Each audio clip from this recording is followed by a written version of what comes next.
আমরা দেখলাম 2-3 দিন ফাদার মেশিন চললো, তারপরে এই সরকার এসে পলিথিন নিষিদ্ধ করলো। কিন্তু আমরা এত বেশি আমাদের দায়িত্ব রয়েছে এটাকে সামনে এগিয়ে যাওয়ার জন্য। আপনার পিছিয়ে আসতে হবে,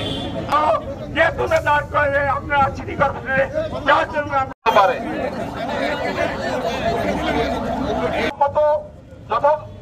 প্রয়োজন অনুযায়ী এবং এটি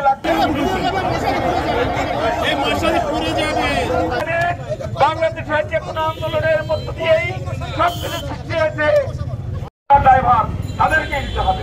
সংগ্রামী বন্ধুরা, আপনারা জানেন যে আমাদের